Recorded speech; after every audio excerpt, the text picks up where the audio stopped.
Females में एक बहुत कॉमन सी प्रॉब्लम होती है जिससे ज़्यादातर फीमेल अपनी लाइफ में कभी न कभी ज़रूर परेशान होती हैं, चाहे बॉदर होती हैं, जिसको पेनफुल पीरियड कहते हैं यानी डिसएमेनोरिया।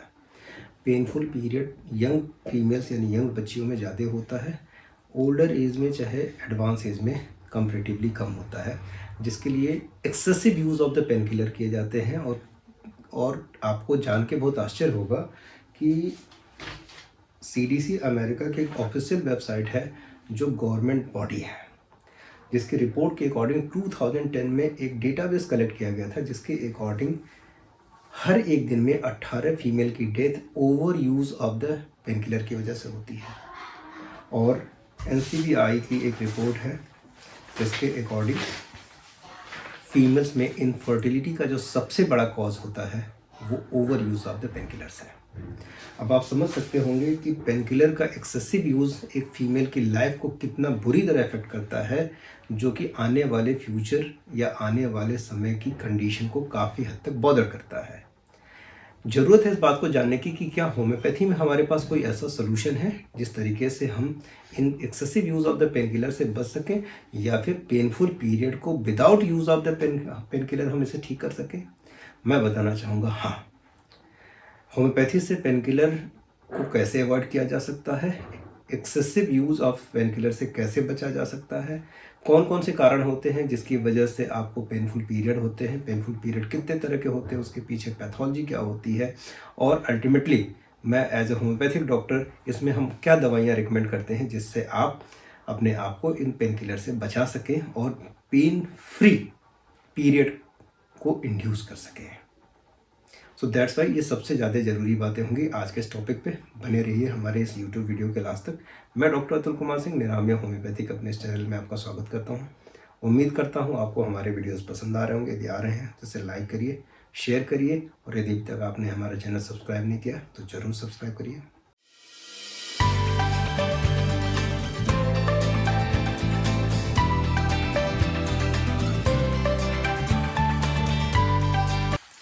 सबसे ज़रूरी ये बात जानने की होती है, जो हमने अभी आपको डेटाबेस दिया, ये इस डेटाबेस को जब आप देखेंगे तो 2010 में जो यूएस में जहाँ की पेन किलर का यूज़ बिना डॉक्टर के सजेशन के नहीं किया जा सकता है, जब इतनी डेवलप कंट्रीज़ में हर एक दिन 18 औरतों की डेथ इन पेन किलर्स की एक्सेसिव यूज़ की वजह से हो रही है, तो जब डेवलपिंग कंट्रीज़ की बात कर रहे हैं या फिर आप इंडिया की बात कर रहे हैं, जहाँ की एक बहुत लंबी क्राउडिंग है और मेडिकल प्रोफेशन भी बहुत अच्छा नहीं है, आपको मेडिसिन हर एक स्टोर पे मिल जाएगी, यहाँ दवा का रिकमेंडेशन की, डॉक्टर की कोई ज़रूरत नहीं है, लोग अपने से खरीद के दवाइयाँ खाते हैं। तो उसकी वजह से कितने लोग इन पेन किलर के एक्सेसिव यूज़ से मरते होंगे ये कोई नहीं बता सकता है, शायद उनकी संख्या लाखों में हो। सो दैट्स वाई होम्योपैथी में ऐसे ढेर सारे ऐसे ऑप्शन हैं जिस तरीके से आप अपने आप को इन पेनफुल पीरियड से बचा सकते हैं, और इफेक्टिव हैं। ये नहीं कि जो वो पुरानी वाली ट्रेडिशनल होम्योपैथी है लंबा समय लगेगा। कभी कभार यदि ओकेजनली कभी पीरियड में पेन होता है, श्योरली आप पेन किलर को ले सकते हैं, ये आपकी चॉइस है, लेकिन लगातार पेन किलर का यूज़ होना, इस पीरियड को सेटल किया, अपने नेक्स्ट पीरियड को किया, over use of the pain killer की वजह से जो साइड इफ़ेक्ट होते हैं और जो उससे दिक्कतें होती हैं उसके बारे में भी हम इस वीडियो के लास्ट में बताएंगे। नॉर्मली डिसएमेनोरिया या पेनफुल पीरियड दो तरह के होते हैं, प्राइमरी और सेकेंडरी। प्राइमरी डिसएमेनोरिया में जो प्रोस्टाग्लैंडिन का सिक्रीशन होता है वो बढ़ जाता है, जो एबनॉर्मल या एक्सेसिव यूट्राइन कॉन्स्ट्रिक्शन करता है, जिसकी वजह से पीरियड में पेन बढ़ जाता है। ये ज़्यादातर प्राइमरी डिसएमेनोरिया टीन एज की लड़कियों में होता है जो इस दिक्कत से सफ़र करती हैं। हमारे यहाँ इंडिया में बोला जाता है, लोग दादी नानी के नुस्खे पे ज़्यादा भरोसा करते हैं ना आजकल, तो उन नुस्खों में ना जाता शादी हो जाएगी तो ठीक हो जाएगा, ये हो जाएगा तो ठीक हो जाएगा, बच्चे हो जाएंगे तो ठीक हो जाएगा। तो क्या तब तक इंतज़ार किया जाए कि ये पेन तब सबसाइड होगा आज से 8 साल 10 साल बाद? नहीं, होम्योपैथिक दवाइयों से इसको बहुत सही तरीके से रोका जा सकता है। सेकेंडरी डिसएमेनोरिया के जो कारण होते हैं मोस्टली उन फीमेल्स में होते हैं जो एजेड होती हैं, और सेकेंडरी डिसएमेनोरिया में या फिर यूट्राइन पैथोलॉजी की वजह से, ओवेरियन इरिटेशन की वजह से, या फिर सर्विक्स की पैथोलॉजी की वजह से ढेर सारे ऐसे कॉज होते हैं। सबसे बड़ा कारण जो होता है डिसएमेनोरिया का या पेनफुल पीरियड का यंग एडल्ट एज की फीमेल्स में, वो एंडोमेट्रियोसिस होता है। मेसोटिक पॉलिप हो सकते हैं, सर्वाइकल इरोजन हो सकता है, इंट्रायूट्राइन डिवाइसेस हो सकती हैं, इन्फेक्शन हो सकता है। मल्टीपल आप ऐसे कारण हैं जो सेकेंडरी डिसएमेनोरिया के कॉज बनते हैं। कई बार साइकोलॉजिकल भी होता है। सो दैट्स वाई ये बेसिक कॉज है जिसकी वजह से प्राइमरी और सेकेंडरी डिसएमेनोरिया कॉज होता है। सबसे इम्पॉर्टेंट चीज़ जानने की बात है कि इसमें सिम्टम्स क्या होते हैं। सिम्टम्स में एक नॉर्मल से सिम्टम्स सबके साथ प्रेजेंट, पेन है तो है, सो दैट्स वाई यूट्रस में पेन और पीरियड के दौरान उस पेन का प्रोवोक्ड हो जाना।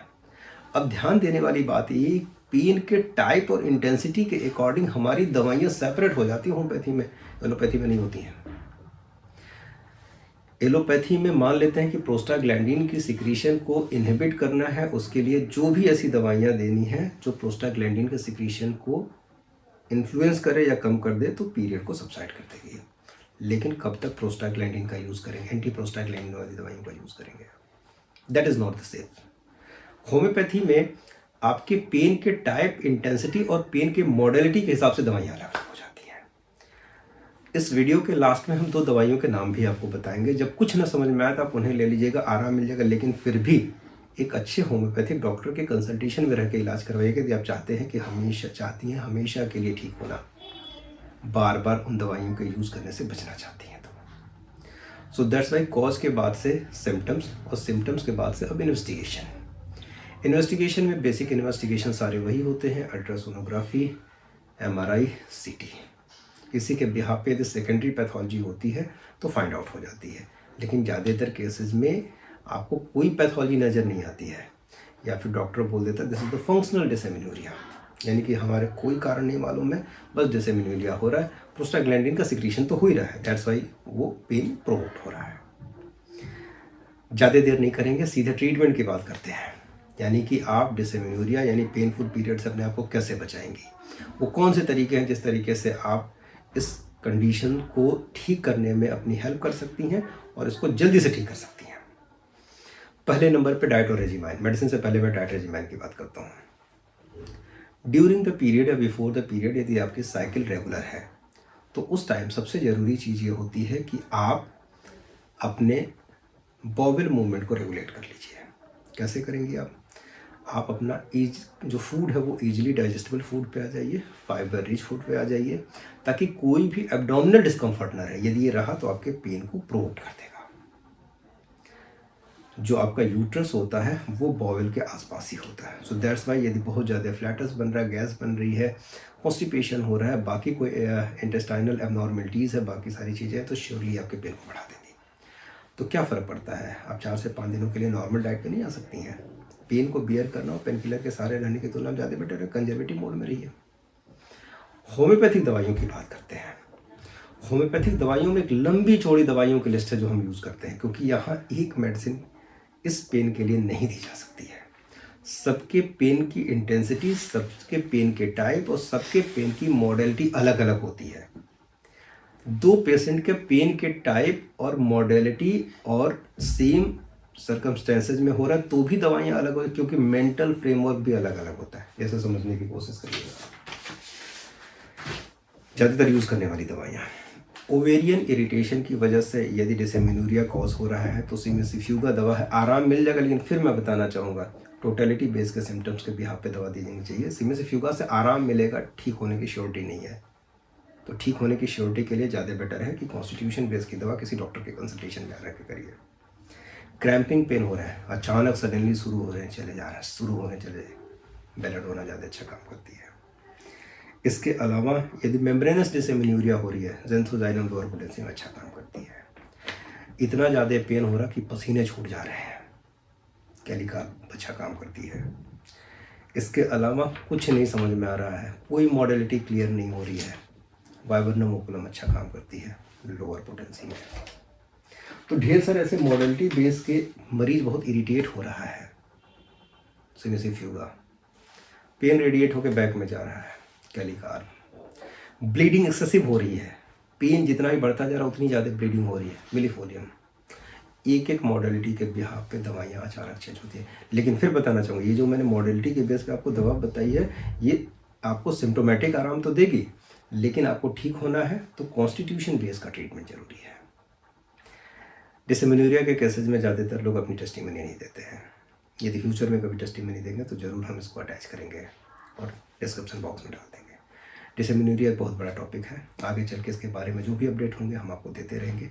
पेनफुल पीरियड के लिए दवाइयों के ऊपर डिपेंडेंट मत रहिए।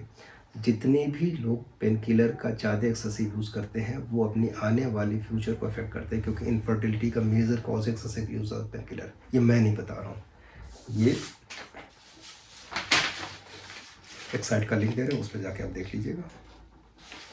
ये रिसर्चेज हमारी बता रही हैं कि excessive use of the pain killer जो होती हैं वो एक पेशेंट या एक फीमेल को इनफर्टिलिटी की तरफ ले जाती है। सो दैट्स वाई नेचर के साथ रहिए, नेचर के आसपास रहिए, नेचुरल चीज़ों को अडॉप्ट करिए, और जितना ही आप नेचर के करीब अपने आप को रखेंगे उतना ही आप साइड इफ़ेक्ट फ्री ज़िंदगी जिएंगे, अपने आप को कॉम्प्लिकेशन से बचा पाएंगे और अपनी चीज़ों को ठीक रख पाएंगे। ज़रूरत है लाइफस्टाइल चेंज करने की, ज़रूरत है एक सही तरीके को अडॉप्ट करने की।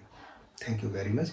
डिसमेनोरिया के इस टॉपिक के लिए बस इतना ही। नेक्स्ट टाइम में जब भी इसके लिए कोई भी बात होगी श्योरली हम इसको आई बटन या फिर डिस्क्रिप्शन बॉक्स में लिंक अप कर देंगे। Thank you very much. यदि वीडियो पसंद आया हो तो बाकी लोगों को भी शेयर करिए।